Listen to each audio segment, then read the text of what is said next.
Notre objectif, c'était gagner 50 000 € dans notre poche. L'objectif a été réalisé, il a même été un peu explosé, puisqu'on a gagné pas loin des 80. On a 12 sites qui fonctionnent. En réalité, j'ai 25 sites dans mes favoris, quoi. On va mettre un gros down sur l'ensemble des canaux publicitaires, et puis on fera mieux l'année prochaine. Et on a pubé, on a fait plein d'adsets différents, et ça a porté ses fruits, les ROI, c'était fou. Dès qu'on a passé le cap de novembre et qu'on a passé Black Friday, là, paf, ça s'est envolé, mais terrible. Si on doit faire un peu le point, TikTok, ce qui cartonne, c'est l'UGC, c'est la créative, tout est dans l'UGC. Sur TikTok, les mecs qui nous accompagnent, franchement, ils savent de quoi ils parlent. Je veux connaître la plupart des produits que je vends. Tout ce que je vends, je veux l'avoir vu au moins une fois. On part, on est en sprint, on se rend compte qu'en sprint, potentiellement, on finit pas la course ou on finit avec 2 chevilles en moins. Qu'est-ce qu'on fait ?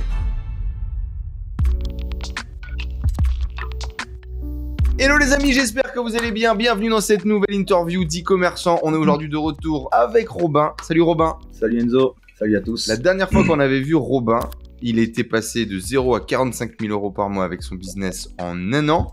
On était à l'été, il préparait son Q4. Et aujourd'hui, on vient voir Robin à la fin de son deuxième Q4 avec nous. L'année dernière, tu avais fait ton premier Q4 qui était bien, mais qui t'avait laissé sur ta faim. Cette année, qu'est-ce que ça a donné? Qu'est-ce que tu as mis en place? Quels sont les conseils que tu pourrais donner, les choses qui ont marché pour toi et les choses qui ont moins bien marché? On t'avait laissé également la dernière fois avec des tests sur TikTok que tu avais commencé à implémenter. Bref, on va voir un petit peu qu'est-ce qui s'est passé durant ce Q4.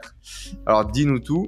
Est-ce que ça a été un bon Q4 pour toi, Robin? Bah écoute, nous on a battu tous les records, hein. Forcément. En même temps, ouais. on est parti de quasiment zéro il y a 2 ans et demi, 3 ans. Ça a été un super Q4. On peut toujours faire mieux. En tout cas, on a fait 300 000 € de chiffre d'affaires en 2 mois, donc c'est plutôt bien. Est-ce que c'était au-dessus ou en dessous de tes attentes? Nous, ce que l'on voulait, notre objectif, c'était gagner 50 000 € dans notre poche. L'objectif a été réalisé, il a même été un peu légèrement explosé, puisqu'on a gagné pas loin des 80. Et du coup, on est 100% satisfait. Oui, c'est une réussite, bien sûr que c'est une réussite. On avait 8 sites qui ont pubé sur la méthodologie Kraken, donc la formation dans laquelle je fais partie. Et en tout, on a 12 sites qui étaient référencés avec de la publicité, plus quelques autres, bien sûr, qui tournent en SEO, donc je les compte pas. On avait un gros site qui était, entre guillemets, un site qui est voué à faire de l'argent en période de fin d'année, donc un site qui travaille dans une niche de jouets. Ouais, cadeau, etc., fin d'année, quoi. Exactement, fin d'année, c'est celui qui a fait les plus beaux résultats.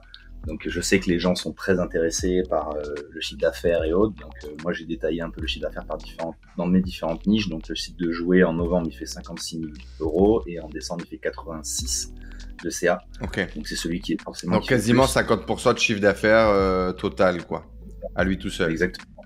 Exactement, à lui tout seul. Après, nous, du coup, la dernière fois qu'on a fait une interview, on était au mois de juillet. Il faut dire que cette année, on s'est pas laissé aller, on s'est pas laissé vivre, contrairement à l'année passée.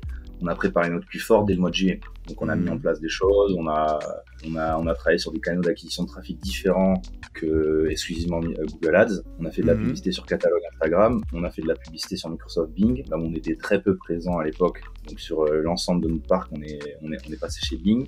Malgré les blocages et les barrages, etc. On a multiplié les appels. C'est un peu chiant, Bing. Ouais, c'est un petit peu chiant, ouais. On a été bloqué tout de suite. À peine tu paramètres ta carte bancaire, il te bloque ton compte, etc. Donc c'est pour ça que je conseille à tous ceux qui veulent préparer des fins d'année ou des événements, de les préparer 2, 3, 4 mois en avance parce qu'il y a toujours des barrières qui arrivent au mauvais moment. Ouais, anticipation. Donc voilà, c'est clair. C'est ça. Ensuite, après, donc dans les sites que l'on a, on n'a pas que des sites en France. Donc on travaille aussi dans le marché nordique, dans le marché Suède. La Suède, c'est une réussite, quoi. Franchement, pour un pays qui a 4 millions d'habitants, pour un si petit site, parce que nous on est dans un créneau dans tout ce qui est domotique, tout ce qui est habitation, etc. Donc c'est un petit site, c'est pas quelque chose qui est voué à faire des chiffres qui sont magnifiques, sauf que le problème c'est que, le problème non, mais l'avantage c'est que le SEO là-bas étant tellement, je sais pas, ils ont peut-être oublié certaines choses. En fait, sur certaines requêtes, on passe premier devant certaines grandes marques. Donc quand quelqu'un tape la requête de notre site, on est premier sur Google en trafic naturel.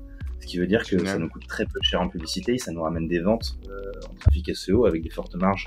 Donc en Suède, on a fait 9 000 € au mois de novembre et on a fait 8 000 € en décembre. Un petit peu avec de l'ADS ou pas? Un petit peu d'ADS quand même. Avec très peu d'ADS, on a dû dépenser un billet de 1 500 € d'ADS en 2 mois. Donc, ok, 750 € en moyenne par mois et tu fais ROS 8, 10 quoi. Ah ouais, et des ROS de fou quoi. Et encore maintenant, parce que là on a encore des sites qui tournent en ce moment. Bon là, moi, je suis un peu dans la philosophie où j'ai ralenti parce que j'ai pas trop confiance avec le nouvel an chinois, etc. Il faut dire aussi que le SAV est traité, enfin, dans l'e-commerce, il y a des choses qu'on avait un peu oubliées. Nous, ce qu'on a voulu faire, c'est qu'on a voulu faire des sites, en faire énormément, avoir un gros parc. On est plus ou moins arrivé. Par contre, l'après, la synchronisation des commandes, la gestion de cash flow, etc., etc. Ça, on l'avait peut-être un petit peu mis de côté. Donc, pendant le plus fort, ça nous a bien rattrapé. C'est bien beau de faire pas mal de chiffre d'affaires et de générer de l'argent. Derrière, il faut synchroniser les commandes. Il faut faire en sorte d'avoir des trackings qui sont bons. Tous les colis soi-disant perdus. Est-ce que tu as dû être un petit peu limité? Est-ce que tu as dû te retrouver à baisser un peu la pub ou pas scaler autant parce que tu avais un problème de cash flow ou pas? Ça vous est arrivé, ça? On n'a pas eu de problème de cash flow principalement. On a eu des problèmes de synchronisation de commandes avec agents. C'est-à-dire qu'en fait, en gros, on s'est aperçu que une personne commandait le lundi, la commande était synchronisée le mardi, et plus on avance dans le temps, et plus les délais de traitement et d'expédition sont longs.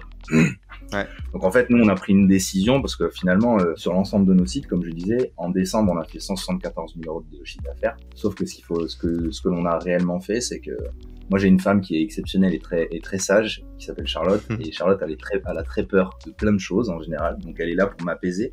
Moi, à l'époque, il y a longtemps, je faisais de la publicité jusqu'au 25 décembre. Ouais. Sauf que là, en fait, on a coupé les ads le 8 décembre. Ah oui, non, okay, le 15 décembre. Super tôt. Le 15 décembre. Ok. On a coupé les ads le 15 décembre. Le 15. Le 8, je raconte n'importe quoi. Le 15. Donc, on a généré énormément d'argent comme ça en seulement 15 jours.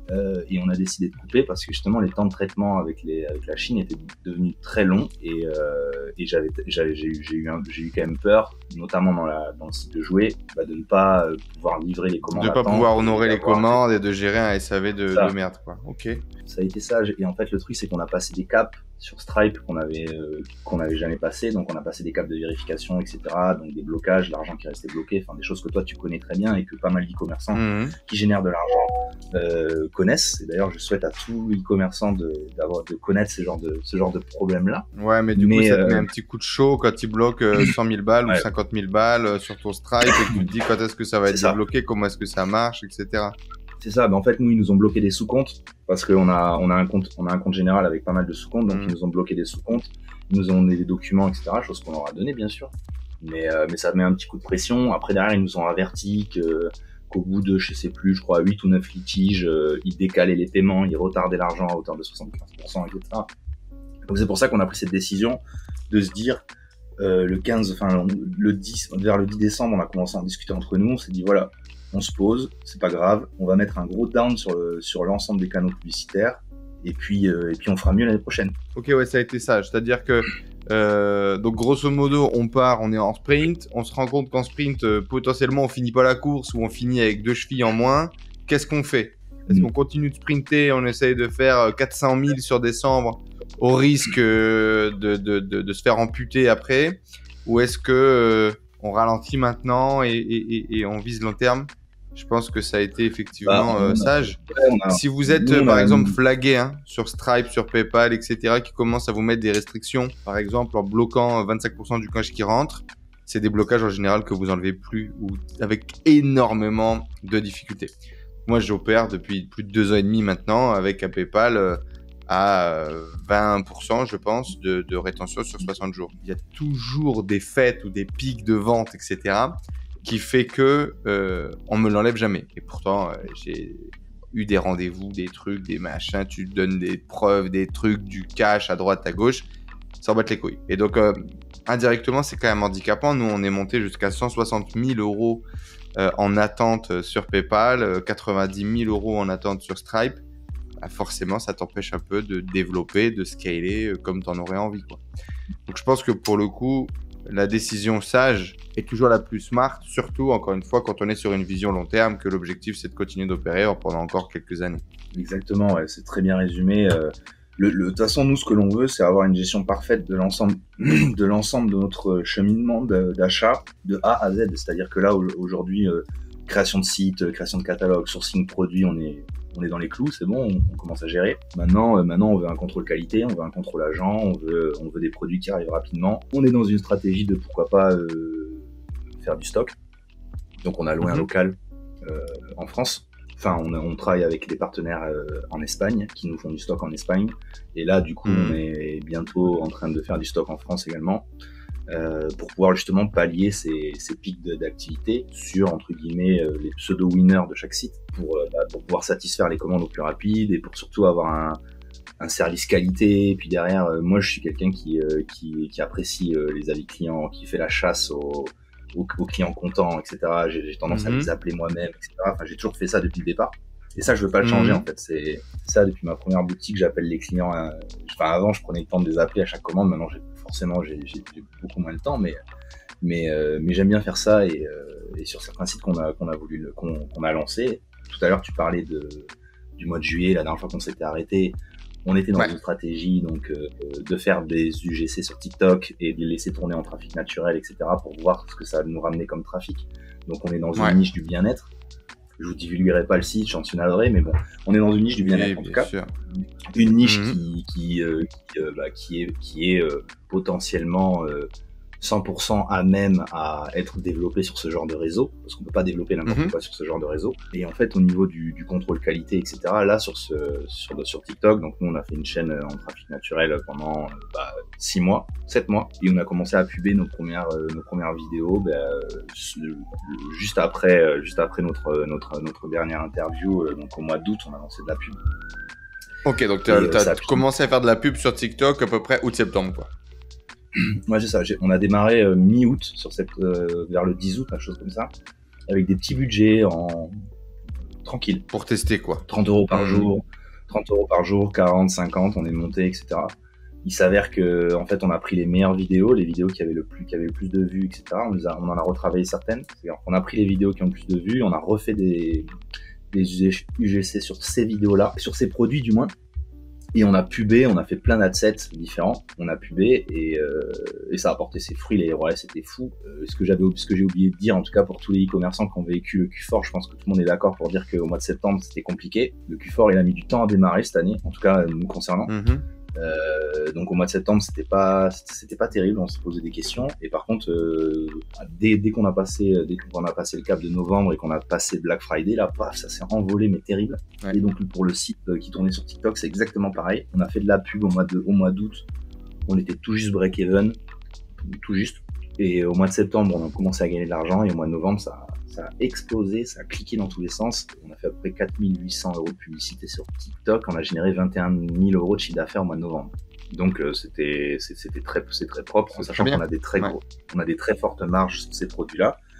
On marge à peu près à 60% environ. Donc c'est cool, ça s'est bien passé, quoi. On fait 21 000 en novembre et 28 000 en décembre. Donc TikTok, création de contenu naturel UGC, oui. Publicité sur les meilleurs UGC, oui aussi. Par contre, pas forcément adapté à toutes les niches, pas forcément adapté à tous les marchés. Non. Ah ben moi, de toute façon, je possède qu'un seul site, donc une seule niche qui est susceptible d'aller sur ce marché. On n'a pas vocation d'en créer d'autres. En fait, c'était de la curiosité. C'était sur opportunité, quoi. Ouais, c'était sur opportunité, voilà.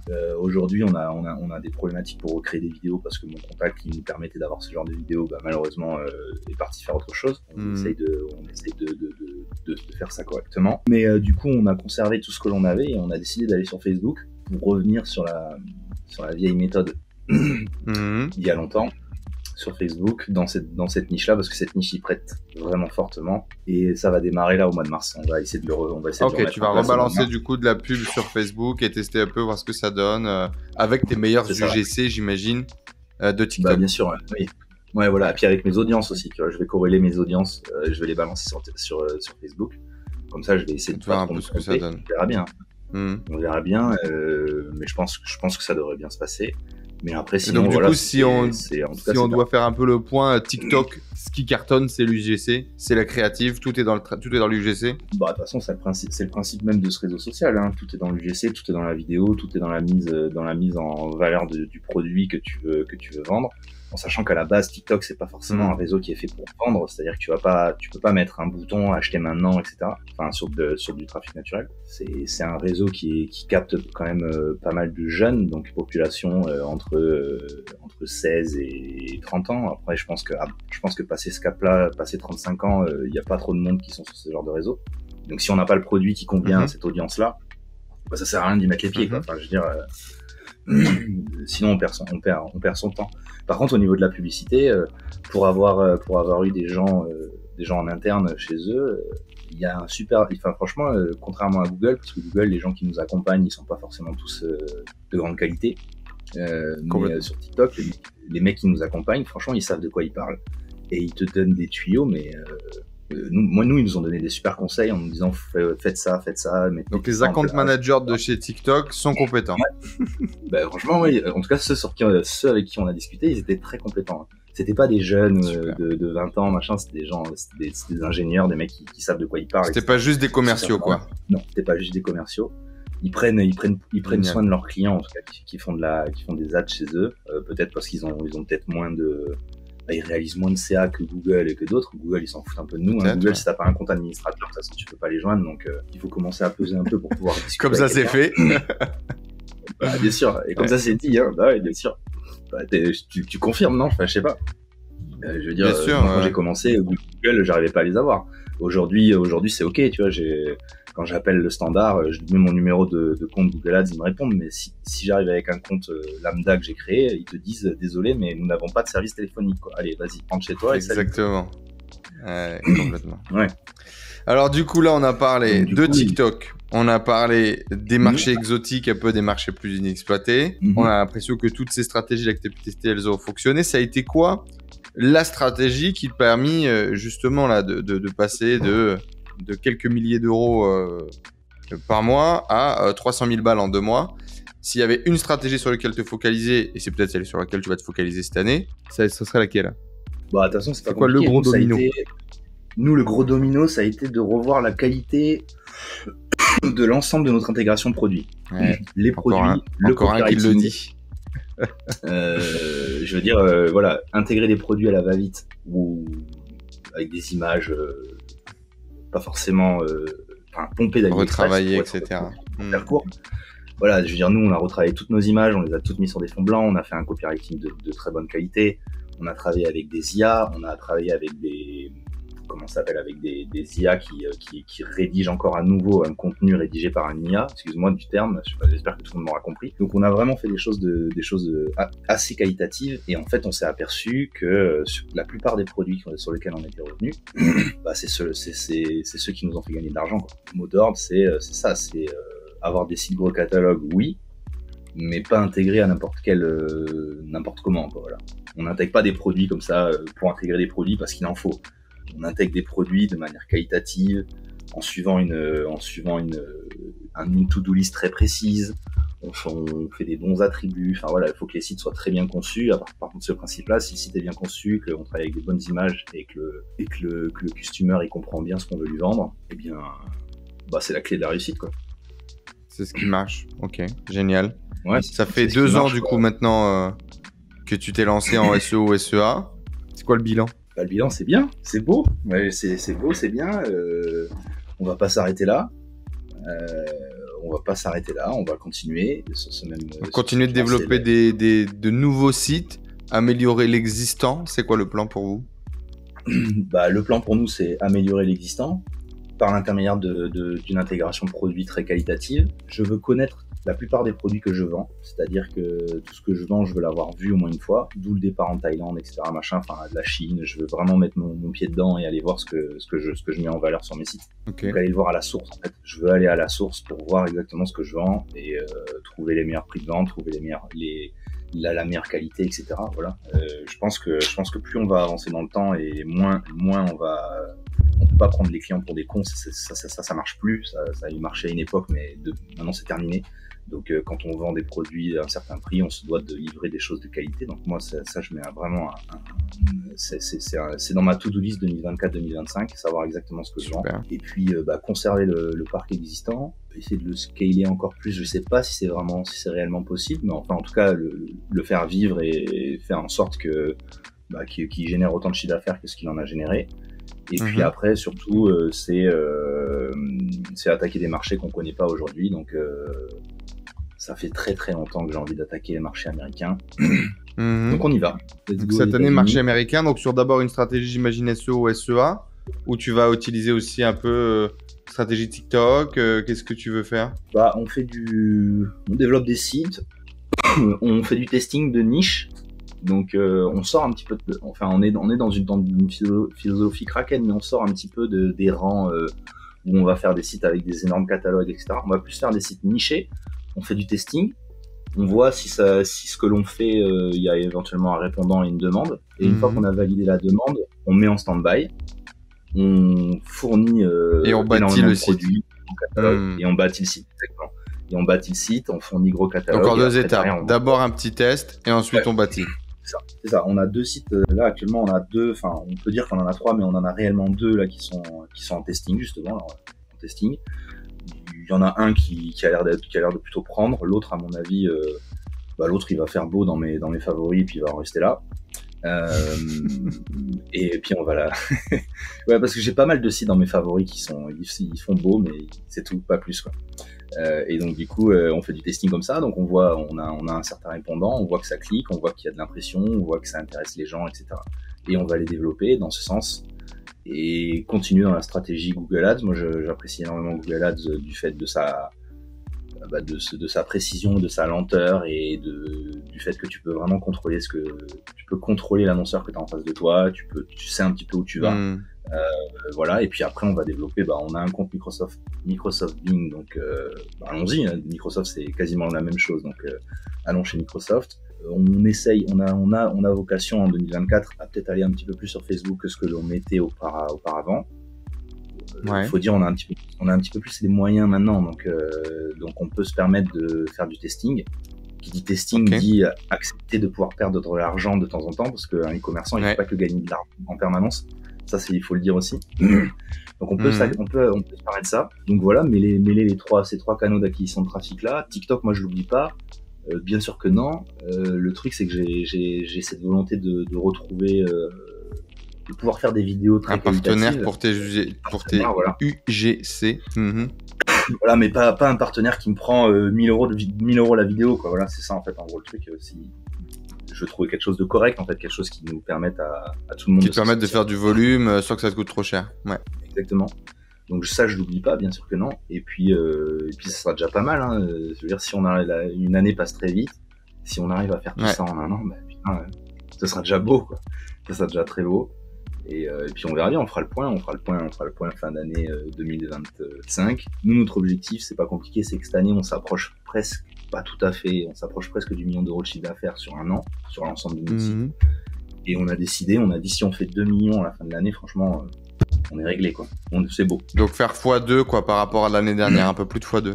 On va essayer. C'est bien de se mettre des objectifs comme ça, donc on va essayer, on met tout en place. Et puis si ça marche, tant mieux. Si ça fait un petit peu moins, on sera quand même content. Ce qu'on veut surtout pas, c'est faire moins que cette année. Ça, c'est impossible. Enfin, ça, c'est pas acceptable. Et donc, du coup, voilà, on s'est mis ça en tête. Aujourd'hui, comme je disais, on a 12 sites qui tournent. Enfin, 8 sur la philosophie Kraken et le reste un petit peu différente. Si on arrive à aller à 18 sites à la fin de l'année, ça sera déjà pas mal, quoi. Enfin, c'est tout, ça suffit. Création de nouveaux projets, quoi. Après, il faut les gérer. J'ai envie qu'on revienne un peu justement sur ce qui est un peu moins bien marché, là, pour les gens qui sont toujours connectés avec nous. Tu disais que tu as plein de sites dans tes favoris qui vont rester là. C'est intéressant. Qu'est-ce qui fait que justement un site il va rester dans les favoris et on pub pas dessus et ça marche pas? Combien de sites tu as laissé dans tes favoris qui dorment? Est-ce qu'il y a une espèce de ratio de trucs que vous avez testés qui marchent pas par rapport au volume de sites qui marchent? On a 12 sites qui sont réellement qui fonctionnent. En réalité, j'ai 25 sites dans mes favoris, quoi.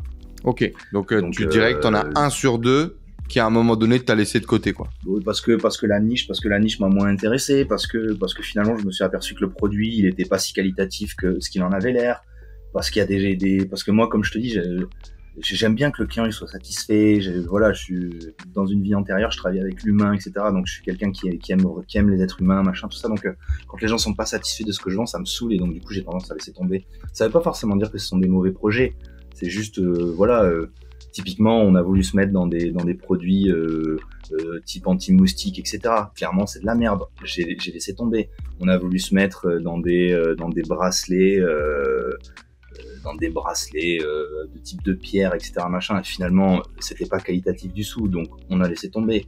On a voulu se mettre vendre de la maroquinerie, ce qui est une très belle niche, j'en suis convaincu. Je suis sûr qu'il y a plein d'e-commerçants qui font beaucoup d'argent avec ça. Et finalement, ce qu'on vendait, c'est pareil. On vendait ça à 50, 60 balles, et puis le produit il est dégueulasse. Enfin, même sur un marché, tu trouves mieux, quoi. Tu vois, donc à un moment donné, faut pas se fiche de la tête du client. En fait, c'est ma philosophie. Donc en fait, voilà, c'est ça. C'est des projets qui se sont dans lesquels on a eu une certaine motivation. Et puis c'est retombé, tel un soufflé, c'est retombé, terminé, quoi. Puis on est passé à autre chose. Ok, intéressant. Donc en gros, un rapport qualité-prix qui est pas bon pour le client, et t'as pris la sage décision de cutter, quoi. Okay. C'est ça, ouais. Ça fait sens, hein. Décision de cutter. On a commencé à faire de la publicité sur Google Ads. On a vu que ça avait du mal à prendre, les ROS n'étaient pas bons. On a un ROS de 1,60, puis après de 2, puis ça rechute. Finalement, ça te fait drainer ton budget. Je veux dire, moi, j'ai pas la prétention d'avoir des millions d'euros sur un compte, donc à un moment donné, quand mon compte Google Ads il dépense et que j'ai pas un retour sur investissement comme je le souhaite, moi, je prends une décision, quoi. Je reste pas embourbé dans le réseau. Je prends une décision, je coupe le truc, et puis, c'est pas grave, ça sera dans mes favoris. On avance, quoi. Je le mets dans mes favoris. Oui, on avance, voilà. Et puis on verra plus tard. Je le mets dans mes favoris, voilà. Exactement. Et puis c'est tout, point. Donc pour tous les kraken là, qui nous regardent, qu'est-ce que tu leur donnerais comme conseil pour qu'ils réussissent leur année? Je leur dirais qu'il faut qu'ils soignent leur site. Aujourd'hui, en 2024, on a besoin d'avoir des sites qui frôlent la perfection. Soignez bien votre intégration de produits. Je pense qu'il vaut mieux avoir 200 produits très bien intégrés plutôt que 400 intégrés de manière très rapide. Ne lancez pas trop vite, en fait. Ne soyez pas trop avare de résultats et de chiffres dans l'immédiat. C'est-à-dire que quand on lance un projet, on le fait de A à Z. Une fois qu'on est arrivé à W, on peut se permettre d'ouvrir un merchant center, etc. Mais quand on est à C, on peut pas encore puber, machin. C'est pas possible. Lancer. Donc on fait, voilà, on se cadre, on fait une to-do list tranquille, on avance, on apprend, et puis le premier site sera pas forcément le meilleur, le second sera mieux que le premier, et puis le troisième, etc. Donc il faut pas se décourager. Après, quand ça peut arriver qu'il y ait certaines personnes qui développent des sites et qui tombent dans une niche comme une de mes favoris notamment, c'est pas grave, il faut se relever et puis repartir et essayer de ferrer justement le bon métrix, la bonne arborescence, la bonne étude de marché, quoi. Bonne étude, le bon produit, voilà, parce que des fois c'est pas parce que les chiffres sont entre guillemets excitants que forcément le projet il va marcher, quoi. Il faut aussi regarder ce qui se fait ailleurs. Est-ce que, par exemple, je donne un exemple, moi je suis quelqu'un j'adore les sneakers, donc les baskets. Donc si tu regardes sur SEMrush le mot-clé sneakers, tu vas te dire putain, le volume il est fou, quoi. Mais le problème, c'est que quand quelqu'un veut acheter ce genre de basket, généralement, il tape pas ce mot-clé sur Google, enfin très peu. Il va sur le site de Nike, il va chez Adidas, il va chez Reebok, il sait là où il doit aller, quoi. Donc, il tape le modèle. À quoi bon faire bien sûr, à quoi bon faire un site dans ce genre de niche? C'est qu'un exemple, mais il y en a plein des types de produits ou des niches thématiques qui ont cette corrélation-là. Donc, ne pas se tromper et ne pas aller dans ce genre de produit, quoi. Parce que là, forcément, en gros, ce que ça veut dire, c'est vraiment comprendre l'utilisateur, comment est-ce qu'il consomme et s'adapter à ça, se positionner là-dessus, quoi. Exactement, ouais. Je pense que c'est ce que vous avez fait vous aussi avec vos différents sites. Vous avez sûrement pas eu que des réussites non plus. Vous avez forcément des sites qui marchent mieux que d'autres. J'en ai quelques-uns en favori.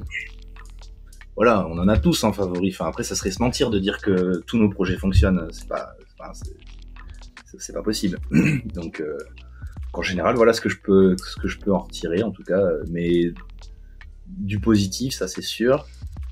Et puis une qualité de vie. Un e-commerçant, c'est un entrepreneur, c'est quelqu'un qui a plein de choses à penser. Mais après, c'est une qualité de vie de fou parce qu'on travaille d'où on veut, on fait un peu, voilà, on gère notre. C'est vrai, tiens, parlons-en un petit peu de ça. Ça fait quoi? Ça fait donc pour ceux qui savent pas, quand tu es rentré dans le programme, t'as perdu ton boulot, donc tu t'es directement mis dans cette nouvelle vie d'e-commerçant. T'étais cadre, beaucoup de responsabilités, tu gagnais bien ta vie, mais tu bossais beaucoup aussi. L'avant-après de travailler depuis ton ordi, du coup, c'est quoi un peu ta vision? Est-ce que c'est mieux pour les enfants, pour la famille, travailler avec ta femme? ce nouveau cadre de travail? Qu'est-ce que tu en gardes? Les points positifs, les points négatifs? Bah écoute, ce nouveau cadre de travail, bah, déjà quand tu te retrouves comme ça, enfin moi c'est vrai que j'avais perdu mon emploi, enfin pas vraiment de manière brutale, mais bon je l'ai perdu, point barre, ça arrive à beaucoup de gens, on s'en relève, on s'en remet. Le truc c'est qu'on se remet en considération. Moi l'e-commerce c'est quand même quelque chose que je tâtais. Ah oui, ça te titillait depuis quelques mois déjà. Ouais. Ça me titillait depuis quelques temps, voilà. Donc j'avais déjà commencé à générer quelques euros, donc je suis pas parti non plus comme un fou de zéro qui part tête baissée. Bah, après, qu'est-ce que je peux t'en dire? Oui, moi, le truc c'est que j'ai 2 enfants, j'en ai un qui est grand, qui a 9 ans. Bah, le 0-3 ans, je l'ai pas connu, très peu. J'ai commencé à vraiment voir mon fils à partir du moment où il avait 5 ans, donc c'est voilà, 5-6 ans. Parce que j'avais déjà ralenti un petit peu, et puis là depuis top quoi. Qu'est-ce que moi je suis quelqu'un qui est fan de rugby, donc je me dégage énormément de temps, peut-être un petit peu trop, donc j'ai tendance à courir un peu trop sur les terrains avec mon fils, etc. Mais bon, peu importe. Donc ça c'est une qualité de vie que voilà, tu gères ton temps. Moi je suis quelqu'un qui travaille beaucoup le matin et beaucoup le soir. L'après-midi, par exemple, le mercredi après-midi, je travaille jamais parce que le mercredi après-midi, tu pars avec les enfants quoi. C'est ma journée avec mes enfants, voilà, c'est comme ça. Le samedi c'est pareil, et de temps en temps je travaille le dimanche parce que j'ai besoin, mais sinon voilà, c'est sacré, c'est des choses que je faisais pas avant. Et pour tous les gens qui sont parents et autres, je sais que toi tu l'es aussi. Forcément avoir un enfant, si c'est bon, enfin moi je pars de ce principe-là, si c'est pour ne pas s'en occuper, bon c'est comme ça. Je comprends tout style de vie, mais ouais. Mais on se doit de partager des moments. Moi, c'est des choses que j'avais loupées, et donc du coup, je le rattrape. Mais alors, et puis il me avec grand kiff quoi. Avec grand kiff, voilà. On voulait trouver un projet commun avec ma femme qui elle également était pas forcément agacée, mais voilà, elle en avait marre de tout ça, de tous ces déplacements et autres machin. Donc du coup, trouver un projet commun ensemble dans l'e-commerce, elle, au début, elle a eu un peu de mal. Elle s'est dit ouais. Est-ce que ça va me plaire? Et puis finalement c'est elle qui s'y est mise des fois même plus que moi, à se lever très tôt le matin, genre à se lever à 4h du matin pour aller bosser avant que les enfants se lèvent. Pour faire de l'intégration produit. Pour intégrer des produits, pour réfléchir, tu vois, pour faire du Photoshop, pour faire des balises, des bannières Canva, enfin plein de choses, tu vois. Elle a fait plein de contenus, etc. Donc génial, en fait, on a partagé ça ensemble. Après, voilà, quand tu travailles avec quelqu'un, nous on a la chance d'avoir une grande maison, mais quand tu travailles avec quelqu'un, des fois il y a certaines tensions. Donc moi je pense que dans tous les couples qui s'engueulent pas, c'est des couples qui s'aiment pas. Donc du coup, nous on s'engueule, voilà. Ouais, ça arrive que vous vous engueulez. Ouais. Travailler avec son partenaire de vie, c'est pas toujours le plus facile. C'est ça. Ouais. C'est ça, mais sinon on retient que du positif, et les points négatifs, j'en vois pas forcément. Moi, ce qui me faisait peur, c'est que c'était plus le fait de t'enfermer, tu sais, à la maison, l'aspect solitude un petit peu. Finalement, j'ai une vie qui est tellement remplie que je me rends pas compte. En fait, c'est vrai que je travaille, que je sois chez moi ou dans un bureau ou ailleurs, dans une entreprise tierce. Finalement, le temps que je passe, c'est exactement la même chose. Donc, je suis mieux à domicile. C'est ce que je retiens. Génial. Et du coup, Robin, on se donne rendez-vous pour la conquête des États-Unis, de American Dream. On va l'appeler comme ça pour le prochain épisode. Le prochain épisode va s'appeler American Dream. Je te souhaite du coup que ça marche bien, ces débuts aux États-Unis, puis avec ces tests encore un petit peu différents, on va voir un petit peu ce que ça donne. Si tu remets en place quelque chose sur l'UGC, on sera également très intéressé de voir et les tests, mais d'y participer aussi, parce que je pense que c'est bon, hein. Comme Robin disait tout à l'heure, il y a des niches, il y a des produits, il y a des marchés sur lesquels vraiment ça s'y prête. Je suis vraiment d'avis aussi. Et on verra un peu les tests Facebook Ads et Instagram que Robin va faire avec ses JUGC. Mais en gros, pour marcher sur les réseaux sociaux aujourd'hui, tout est sur la créa. Donc si vous avez des créas qui sont top, format UGC, il y a de fortes chances que ça marche. Donc on va voir ce que ça donne. Et effectivement, le plus compliqué, c'est de créer du volume, parce que par contre, il faut du volume. Pour créer la créative qui va cartonner, il faut faire du volume.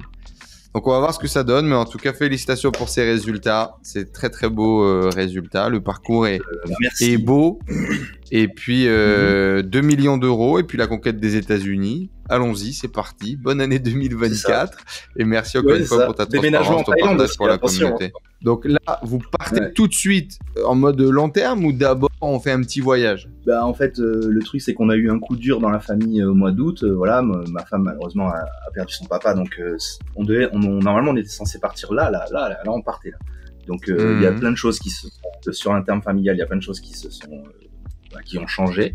Ceci étant, entre-temps, moi aussi, j'ai demandé sa main, donc on a prévu de se marier. Donc, on se marie le 15 juin.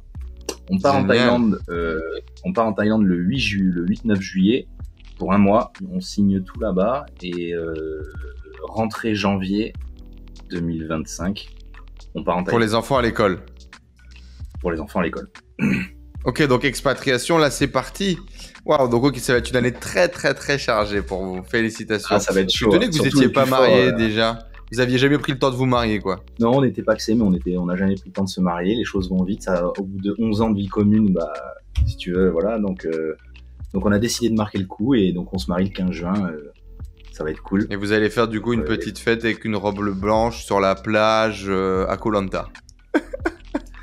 Dans l'idée. Bah, écoute, non, on va se marier ici, là, dans la région, en France. On partira juste après en Thaïlande avec nos enfants. On va mêler le voyage de noces avec le voyage en Thaïlande. Avec le départ.